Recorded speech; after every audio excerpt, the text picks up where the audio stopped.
What if I told you that your heart is already hearing something your mind is trying to block out? What if Allah were sending you love?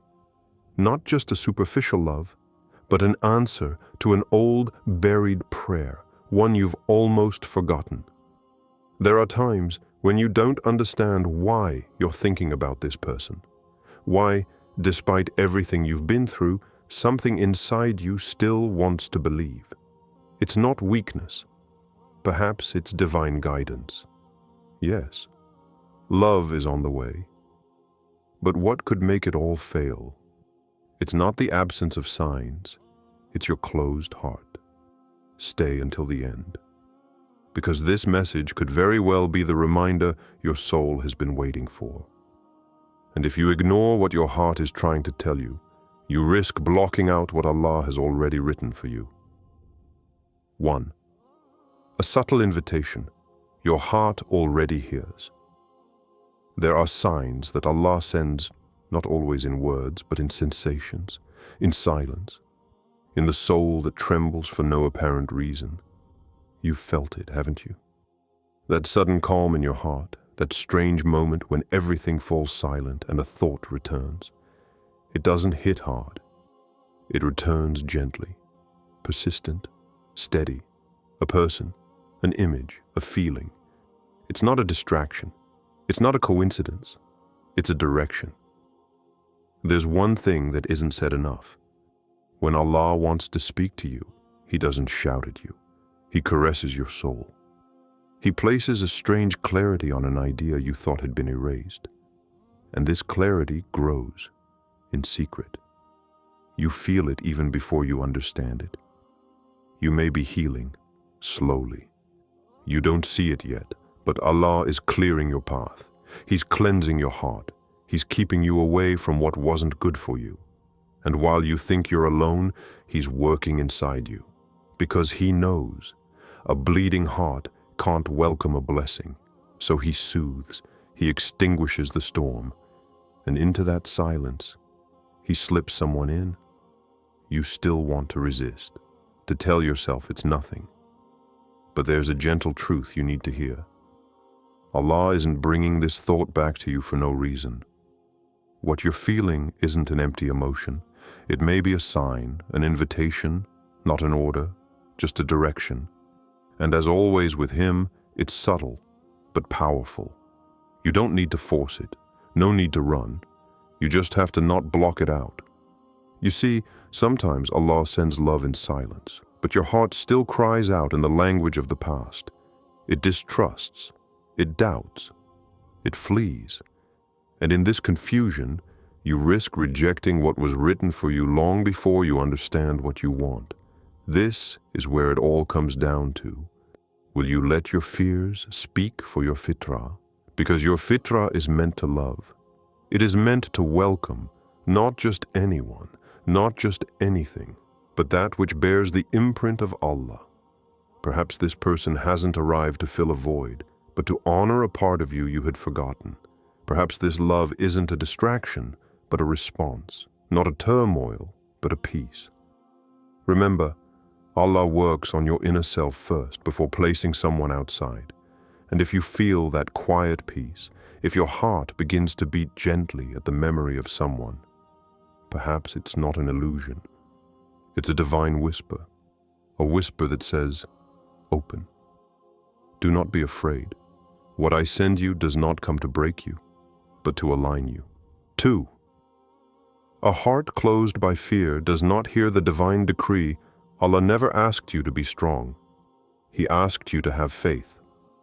But look at yourself today. You walk through life with a barricaded heart. You say it's out of wisdom, but is it really wisdom, or is it fear?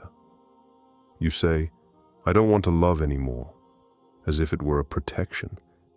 But every time you silence this feeling, you may be stifling part of what Allah has decreed for you. You're not protecting yourself. You're imprisoning yourself. Do you believe that Allah sends love to sow confusion? Do you believe that a pure heart that begins to feel is necessarily wrong? Reflect. Allah's decree is not a trap. When He directs you towards something or someone, it's never to destroy you.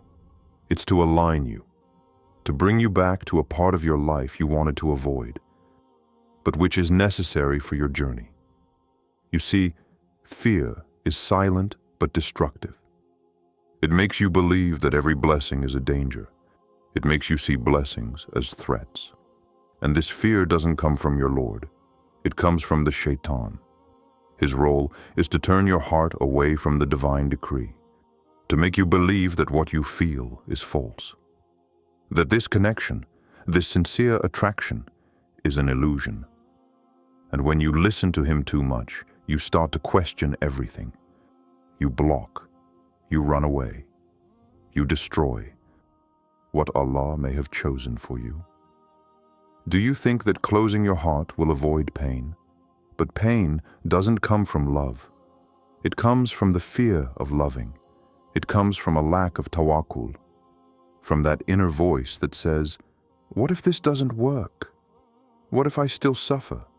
But where is your faith? Where is your trust in Allah's plans? Because if you truly believe that everything comes from Him, then you must also believe that this connection you feel, if it is pure, if it is aligned, can only be a sign that your heart must open, not close. Stop hiding behind wounds. It's not love that you should fear. It's the lack of faith in the one who bestows it. When Allah sends you sincere love, it is a mercy. It's a test, yes, but not to break you, to build you up. And sometimes this building begins with something simple, but powerful: opening your heart. 3. Love as a tool of purification. What if this person wasn't just love, but a mirror, a reflection your soul has been waiting for, a key hidden in the gentleness of a gaze, in the sincerity of a presence, not to fill a void, but to open a passage for you? Because in Islam, love isn't just about thrills. It's measured by what it brings out in you: patience, tawakkul, sabr, that form of taqwa that arises when you realize that this attachment can either bring you closer to Allah or distance you from Him. And if Allah allows it, it's never without reason. When Allah draws your heart towards someone, it's not always for comfort. It's sometimes for effort, for inner reform, for that spiritual journey you would never have undertaken alone. He knows that some connections don't come to lighten your load, but to make you more worthy of what He has prepared for you. Do you want peace? Then He sends you a love that challenges you to become peace yourself. See this connection not as a luxury, but as a call to purify what is unclear within you, a call to abandon pride, selfishness, and unresolved wounds, a call to no longer love only to be loved, but to love to elevate. Because in the eyes of this person, you may see what you are hiding from everyone, and in what you feel, Allah may want to teach you sincerity, the true kind, the kind that requires sacrifice, the kind that educates you, the kind that doesn't seek ease but the truth. And your heart, if it's too closed, risks not recognizing this light, because you believe that love is constant gentleness. But sometimes it's a light that burns you to purify you, a warmth that consumes your old self to reveal a soul closer to its Creator. Don't say to yourself, this bond is too strong, it scares me. Ask yourself instead, what if this bond confronts me with what I must change to be ready to love with purity? Because authentic love, the kind that Allah allows, doesn't distract you. It guides you. It shows you your own limits. It pushes you to ask for forgiveness. It sometimes humbles you so that you can rediscover sacred humility, the kind that pleases your Lord. This bond you feel, it's not just emotional. It may be a school, a divine madrasa where you learn to love differently, not with possession, but with intention, not to take, but to give, not to fill a void, but to become a channel of mercy. And this person, maybe they're not a destination. maybe they're a bridge. 4. The emotional blocks Shaitan loves. Do you know what's really holding you back? It's not other people. It's not circumstances. It's you and what you're carrying without even realizing it. Old wounds, unspoken, never dealt with. That rejection you minimized, but which left a void. That betrayal you pretended to have forgotten, but which planted a deep fear in your heart. That silence, that lack of explanation, that look that left you speechless, it changed you. And you built walls around it. But here's what Shaitan does with these wounds. He co-opts them. He doesn't heal them. He uses them. He enters your mind through what you think you've managed on your own, and he whispers, protect yourself. Stop feeling. Close yourself. Run away. And you think you're healing yourself. But in reality, you freeze. You think you're at peace, but you're just awake. You haven't secured your heart. You've imprisoned it. And every time a sincere feeling approaches, every time you feel a sweetness that could come from Allah, you recoil, you doubt, you sabotage. Why? Because Shaitan loves your unhealed scars.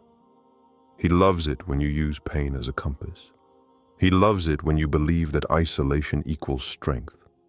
But Allah, He never asked you to numb yourself. He offered you His healing. He told you that He restores broken hearts. He showed you that what you think is lost can be reborn in another form, not the same, not like before, but better.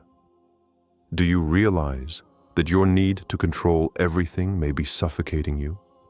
That these defense strategies you employ, indifference, sarcasm, emotional distance, aren't really protecting you? They keep Allah out. Because sometimes the one He sends to love you is also the one He uses to open you up. Your walls aren't neutral, they aren't benign, they are sometimes bulwarks against mercy. And the voice of Allah, the one that says, open, welcome, do not be afraid, doesn't penetrate those walls when you refuse to listen. You cannot invoke healing while rejecting what Allah sends you to heal you. And sometimes what He sends you isn't a spectacular miracle. It's a sincere person, a gentle presence, a subtle connection, but a real one. And it takes a liberated heart to recognize it. So ask yourself the real question. Am I truly protected or just blocked? Am I faithful to my wounds or ready to be faithful to my Lord, even in what He offers me new? Your defenses may have served you for a time, but today they may be what's cutting you off from what Allah wants to liberate. 5. Love as a test and a ni'mah. In life, few things reveal the state of your heart as clearly as love. And in faith, this feeling is never left to chance. It is both a test and a ni'mah. Love tests your ego. It challenges your certainties. It shows you how impatient, demanding, and sometimes even unfair you can be. But it also reveals something essential, your need for Allah. For even in the most beautiful human connections, you end up understanding a subtle truth. It is not the person who fills your emptiness. It is Allah who makes you feel His closeness through them. Love then becomes a mirror, and Allah, in His wisdom, shows you not the other person, but yourself, your intentions, your sincerity, your level of tawakkul. Are you attached to the person or to what Allah wants to teach you through them? When you enter into love with ikhlas, it is no longer a simple emotional bond. It is a place of elevation. You learn to be patient, to forgive, to lower your nafs, to protect your heart without closing it. You learn that love is not an absolute. It is a path to the one who is the absolute. And you know what many forget? Ni'mah is not always recognized by its gentleness. Sometimes it is in discomfort that Allah elevates you. He sends you a person not to satisfy all your whims, but to educate you in healthy love. The one who builds himself through modesty, responsibility, and rahmah. the one who doesn't seek to take, but to draw closer to him. You may be waiting for the perfect person, but in the spiritual tradition, we don't seek perfection. We seek the person who helps us on our path, the one who, by their presence, reminds you to be better, the one who, even in silence, pushes you to reconnect with Allah. Love then becomes a school, and every interaction becomes a lesson, not to entertain you, but to educate you, not to fill a void, but so that you understand that true wholeness comes from Allah, not from creation.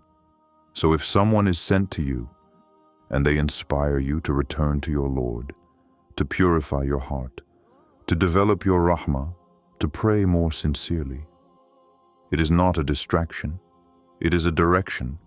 It is Allah who educates you, through a connection, through a feeling, through a ni'mah that many reject because they see only the form and not the wisdom it contains.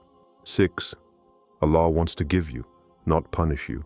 There are days when you say to yourself, this isn't for me. Love, peace, stability, those are for others. You look at your past, your faults, your wounds, and you conclude silently, I am not worthy. But that voice doesn't come from Allah. It comes from your pain, your judgment, sometimes even from the shaitan. Because your Lord, He is Al-Wahhab, the one who gives freely, generously, without calculation, even when you don't think you deserve it. When Allah wants to offer you something, it is never to humiliate you, nor to remind you of all that you are not. It is to show you what you can become with Him. You see, sometimes it's not a person who enters your life. It's a peace, a gentleness you've never known, a way of loving that doesn't hurt, a look that doesn't judge, a feeling you didn't ask for, but that deeply soothes you. It's Allah who knocks, not with noise, but with a calm that settles in your heart. You're not dreaming, you're receiving. And to receive, you just have to accept. Not force, not control, not deserve, just open. And sometimes opening is simply stopping resisting. Stop comparing. Stop saying, I'm not enough. It's too good to be true. This will surely end badly, for that voice. It is not that of your Lord. He says to you, I formed you, I shaped you. I know what you need, far better than you yourself. You think you're not ready. But if it's happening today, it's because your heart is ready. Not perfect, not invulnerable, but mature. And Allah never forces the seasons. He leaves nothing undone before its time. So if today you feel a subtle warmth, if a thought returns often, if you sense peace where there were once walls, perhaps it's not an illusion. Perhaps it's a healing. And this healing bears the name of a rahmah you didn't see coming. Let yourself be loved. Not because of what you fear, but because of what life offers you. Because Allah has never punished you while loving you. He shows you, again and again, that despite your doubts, despite your past, you are still worthy of receiving what He has reserved for your heart. Your heart was not made to remain closed forever. It was designed to love, to rise again, to receive what Allah has prepared for you. Don't let yesterday's wounds sabotage tomorrow's blessings. If this message has awakened something in you, share it. Perhaps someone around you also needs to open their heart. Comment on how you feel. Like if your heart has captured at least one sentence as a sign. And above all, keep this reminder somewhere. Because sometimes what Allah sends you doesn't make a sound, but resonates loudly in your soul. It's no coincidence that you've stumbled upon this message. Allah is speaking to you. Listen carefully.